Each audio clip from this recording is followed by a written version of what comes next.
Welcome back. The Prime Minister has handed responsibility for the GCSB and the SIS to Chris Finlayson, the Attorney-General, as part of a shake-up of intelligence and security operations. It comes as John Key signalled a law change to deal with New Zealanders who return home after fighting for militant groups like IS.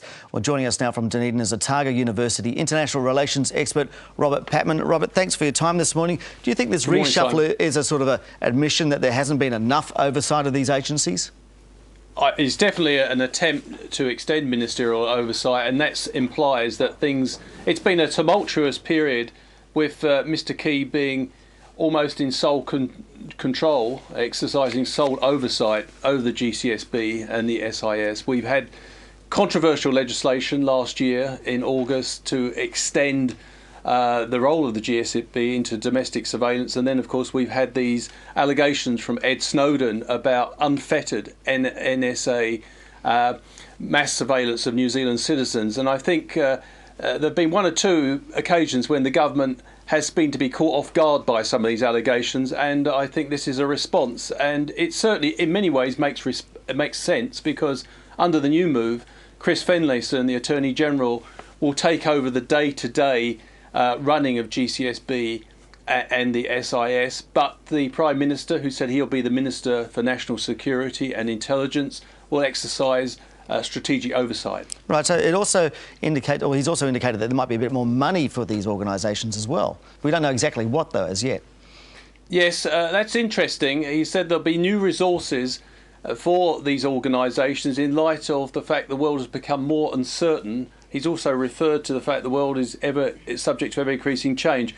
One thing that I think is a concern here, it's important, I think, that, and I know Mr Key's going to make a major speech about this in the near future, 3 or 4 weeks, I believe. It's important that he indicates that the new resources, what they're going to be used for. I think it's very important that he doesn't simply create a national security state which intrudes on the lives of law-abiding New Zealanders. It's important the new resources are clearly earmarked for targeting new terrorist threats such as ISIS. Right, and he's indicating obviously a law change to deal exactly with that. Are you concerned that this particular law change could be more intrusive on the lives of everyday New Zealanders?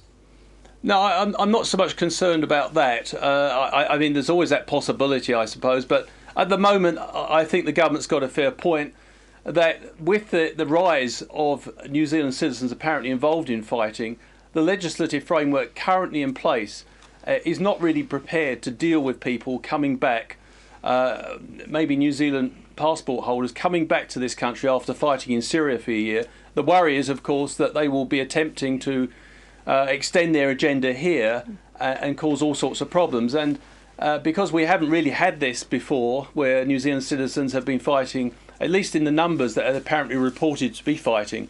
Well, that's true. That's a nebulous point there, isn't it? I mean, he talks about that we would be surprised about the numbers, but we don't have the numbers. We're in that sort of no man's land. We have to trust him again. Well, yes, and the big issue here is that the government has not yet really dealt with the major oversight issue.